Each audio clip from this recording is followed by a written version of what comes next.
ಎಲ್ಲರಿಗೂ ನಮಸ್ಕಾರ. ಇವತ್ತಿನ ವಿಡಿಯೋದಲ್ಲಿ ನಾನು ನಿಮಗೆ ರಾಜ್ಯ ಸರ್ಕಾರಿ ನೌಕರರ ಬಗೆಗಿನ ಇತ್ತೀಚಿನ ಪ್ರಮುಖ ಸುದ್ದಿಗಳ ಬಗ್ಗೆ ವಿಡಿಯೋವನ್ನು ಮಾಡಿ ತಿಳಿಸ್ಕೊಡ್ತಾ ಇದ್ದೀನಿ. ಸೊ ಈ ವಿಡಿಯೋನ ಪೂರ್ತಿಯಾಗಿ ನೋಡಿ ಹಾಗೂ ಎಲ್ಲ ವಿಷಯಗಳನ್ನು ತಿಳ್ಕೊಳ್ಳಿ. ನೀವೇನಾದರೂ ನನ್ನ ಚಾನಲ್ನ ಫಸ್ಟ್ ಟೈಮ್ ನೋಡೋರಾಗಿದ್ದರೆ, ನಾನು ರೆಗ್ಯುಲರ್ ಆಗಿ ಗೌರ್ಮೆಂಟ್ ಎಂಪ್ಲಾಯೀಸ್ ರಿಲೇಟೆಡ್ ಯಾವುದೇ ಅಪ್ಡೇಟ್ ಇದ್ರೂ ಅದನ್ನು ವಿಡಿಯೋ ಮಾಡಿ ಅಪ್ಲೋಡ್ ಮಾಡ್ತೀನಿ. ಹಾಗೂ ನೀವು ನನ್ನ ಚಾನಲ್ಗೆ ಉಚಿತವಾಗಿ ಸಬ್ಸ್ಕ್ರೈಬ್ ಮಾಡ್ಕೊಳ್ಬೋದಾಗಿದೆ. ಇದಕ್ಕೆ ಯಾವುದೇ ರೀತಿಯ ಚಾರ್ಜಸ್ ಇರೋದಿಲ್ಲ. ಆದರೆ ಇದರಿಂದ ನಿಮಗೆ ನಾನು ವಿಡಿಯೋ ಅಪ್ಲೋಡ್ ಮಾಡಿದ ತಕ್ಷಣ ಎಲ್ಲ ವಿಷಯಗಳು ತಿಳಿದು ಬರುತ್ತೆ ಮತ್ತು ಇಮಿಡಿಯೇಟಾಗಿ ಎಲ್ಲ ಅಪ್ಡೇಟ್ಗಳನ್ನು ನೀವು ಸರ್ಚ್ ಮಾಡದೆ ಆದೇಶ ಪ್ರತಿಯೊಂದಿಗೆ ತಿಳಿದುಕೊಳ್ಬೋದಾಗಿದೆ. ಸೊ ಇತ್ತೀಚಿನ ರಾಜ್ಯ ಸರ್ಕಾರದ ಪ್ರಮುಖ ಸುದ್ದಿಗಳು, ರಾಜ್ಯ ಸರ್ಕಾರಿ ನೌಕರರ ಮತ್ತು ಪಿಂಚಣಿದಾರರ ಬಗೆಗಿನ ಪ್ರಮುಖ ಸುದ್ದಿಗಳನ್ನು ಈ ವಿಡಿಯೋದಲ್ಲಿ ನೀವು ನೋಡ್ಬೋದಾಗಿದೆ. ನೀವು ಏನಾದರೂ ಕೇಂದ್ರ ಸರ್ಕಾರಿ ನೌಕರರ ಬಗ್ಗೆ ತಿಳ್ಕೊಳ್ಬೇಕಂತಿದ್ರೆ ಅದರಲ್ಲೂ ಕೂಡ ಅದರ ಬಗ್ಗೆಯೂ ಕೂಡ ನನ್ನ ಚಾನಲಲ್ಲಿ ವಿಡಿಯೋನ ಮಾಡಿ ಅಪ್ಲೋಡ್ ಮಾಡಿದ್ದೀನಿ. ನೀವು ಗೌರ್ಮೆಂಟ್ ಎಂಪ್ಲಾಯೀಸ್ ನ್ಯೂಸ್ ಅನ್ನೋ ಪ್ಲೇಲಿಸ್ಟಿಗೆ ಹೋಗಿ ಆ ವಿಷಯವನ್ನು ತಿಳಿದುಕೊಳ್ಬೋದಾಗಿದೆ. ಮೊದಲನೇದಾಗಿ ನಾನು ಹೇಳಿದಾಗೆ ರಾಜ್ಯ ಸರ್ಕಾರದಲ್ಲಿ 72,186 ಹುದ್ದೆಗಳ ನೇಮಕಾತಿಗೆ ಸರ್ಕಾರ ಹಸಿರು ನಿಶಾನೆ ತೋರಿದೆ. ಸೊ ಇದಕ್ಕೆ ಶೀಘ್ರದಲ್ಲೇ ಇನ್ನೂ 6 ತಿಂಗಳಲ್ಲೇ ಒಳಗಾಗಿ ಎಲ್ಲ ನೇಮಕಾತಿಗಳನ್ನು ಎಲ್ಲ ಹುದ್ದೆಗಳನ್ನು ಭರ್ತಿ ಮಾಡಬೇಕು ಅಂತ ಸರ್ಕಾರ ಆದೇಶ ನೀಡಿದೆ. ಹೀಗಾಗಿ ಆಯಾ ಡಿಪಾರ್ಟ್ಮೆಂಟ್ನ ಹೆಡ್ಗಳಿಗೆ ನೋಟಿಸ್ ಹೋಗಿದೆ ಮತ್ತು ಪ್ರತಿಯೊಂದು ಹುದ್ದೆಯಲ್ಲಿನ ನೇಮಕಾತಿ ಪ್ರಕ್ರಿಯೆ ಸ್ಟಾರ್ಟ್ ಆಗಲಿದೆ. ಸೊ ನೀವೇ ನೋಡ್ಬೋದು, ಇದು 72,186 ಹುದ್ದೆಗಳಿಗೆ ಸದ್ಯದಲ್ಲೇ ನೇಮಕಾತಿ ಆಗಲಿದೆ. ಸೊ ನಿಮಗೇನಾದರೂ ಡೀಟೇಲಾಗಿ ಯಾವ ಹುದ್ದೆಗಳು ಯಾವ ಡಿಪಾರ್ಟ್ಮೆಂಟಲ್ಲಿ ಖಾಲಿ ಇದೆ ಅನ್ನೋದ್ರ ಬಗ್ಗೆ ತಿಳಿದುಕೊಳ್ಬೇಕಂತಿದ್ರೆ ಕಮೆಂಟಲ್ಲಿ ತಿಳಿಸಿ. ಅದರ ಬಗೆಗಿನ ಸಪ್ರೇಟ್ ವಿಡಿಯೋವನ್ನು ನಾನು ಮಾಡಿ ಅಪ್ಲೋಡ್ ಮಾಡ್ತೀನಿ. ನೆಕ್ಸ್ಟು ವಿಷಯ ಏನಂದರೆ ಆರೋಗ್ಯ ತಪಾಸಣೆ ಸೌಲಭ್ಯ.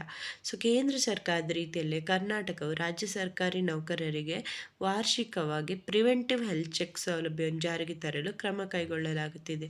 ಇದರಿಂದ ನೌಕರರು ನಿಯಮಿತ ವೈದ್ಯಕೀಯ ತಪಾಸಣೆಯನ್ನು ಮಾಡಿ ಆರೋಗ್ಯವನ್ನು ಕಾಪಾಡಿಕೊಳ್ಳಲು ಅನುಕೂಲವಾಗಲಿದೆ. ಅಂದರೆ ಏನು ಹೇಳ್ತಾ ಇದ್ದಾರೆ ಅಂದರೆ, ಇದು ಯಾರ್ಯಾರು ರಾಜ್ಯ ಸರ್ಕಾರಿ ನೌಕರರು ಇರ್ತಾರೋ ಅವರು ಸರ್ಕಾರಿ ಆಸ್ಪತ್ರೆಗಳಲ್ಲಿ ಅಥವಾ ಏನು ಗೌರ್ಮೆಂಟೊಟ್ಟಿಗೆ ಟೈಅಪ್ ಆಗಿರುವಂಥ ಪ್ರೈವೇಟ್ ಹಾಸ್ಪಿಟಲಲ್ಲಿ ಕೂಡ ಹೋಗಿ ನೀವು ಉಚಿತವಾಗಿ ಪ್ರಿವೆಂಟಿವ್ ಹೆಲ್ತ್ ಚೆಕಪ್ ಅಂದರೆ ಸಂಪೂರ್ಣ ವೈದ್ಯಕೀಯ ತಪಾಸಣೆಯನ್ನು ಮಾಡಿಸ್ಕೊಳ್ಬೋದಾಗಿದೆ. ಇದು ಉಚಿತವಾಗಿರುತ್ತೆ. ಆರೋಗ್ಯ ಸಂಜೀವನಿ ಯೋಜನೆಯಡಿಯಲ್ಲಿ ಎಲ್ಲ ಸರ್ಕಾರಿ ನೌಕರರಿಗೂ ಈ ಸೌಲಭ್ಯವನ್ನು ಕೊಡಲಾಗಿದೆ. ಸೊ ಇದರಲ್ಲಿ ಏನಂದರೆ, ನೀವು ನಾರ್ಮಲ್ ಆಗಿ ಒಂದು ಪ್ರಿವೆಂಟಿವ್ ಹೆಲ್ತ್ ಚೆಕಪ್ ಅಂತ ಮಾಡ್ಸೋಕ್ಕೆ ಅಂತ ಹಾಸ್ಪಿಟಲ್ಗೆ ಹೋದರೆ ನಿಮಗೆ 2,000-3,000ವರೆಗೂ ಖರ್ಚಾಗುತ್ತೆ.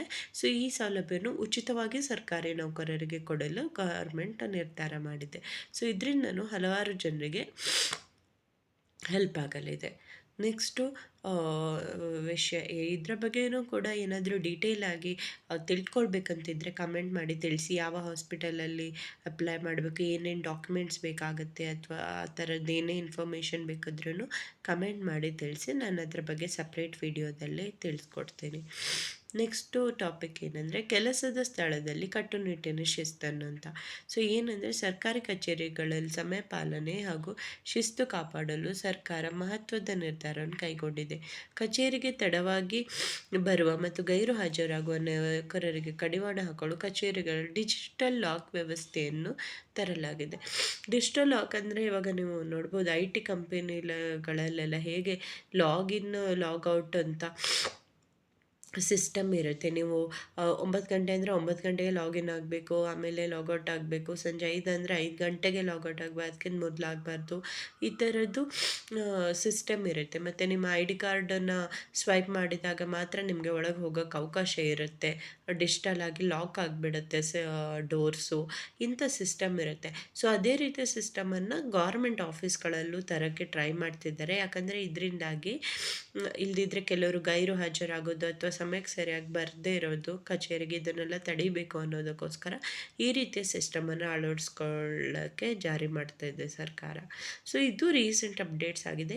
ಇನ್ನೂ ಹಲವಾರು ಅಪ್ಡೇಟ್ಗಳಿಗಾಗಿ ನನ್ನ ಚಾನಲನ್ನು ಸಬ್ಸ್ಕ್ರೈಬ್ ಮಾಡ್ಕೊಳ್ಳಿ ಹಾಗೂ ವಿಡಿಯೋಸನ್ನು ಲೈಕ್ ಮಾಡಿ ಮತ್ತು ನಿಮ್ಮ ಕೊಲೀಗ್ಸ್ ಜೊತೆ ಕೂಡ ಈ ವಿಡಿಯೋಗಳನ್ನು ಶೇರ್ ಮಾಡಿ. ವಿಡಿಯೋ ನೋಡಿದ್ದಕ್ಕಾಗಿ ಧನ್ಯವಾದಗಳು. ಇನ್ನೂ ಏನಾದರೂ ಬೇರೆ ವಿಷಯಗಳ ಬಗ್ಗೆ ಡೌಟ್ ಇದ್ದರೆ ಕಮೆಂಟ್ ಮಾಡಿ ತಿಳಿಸಿ.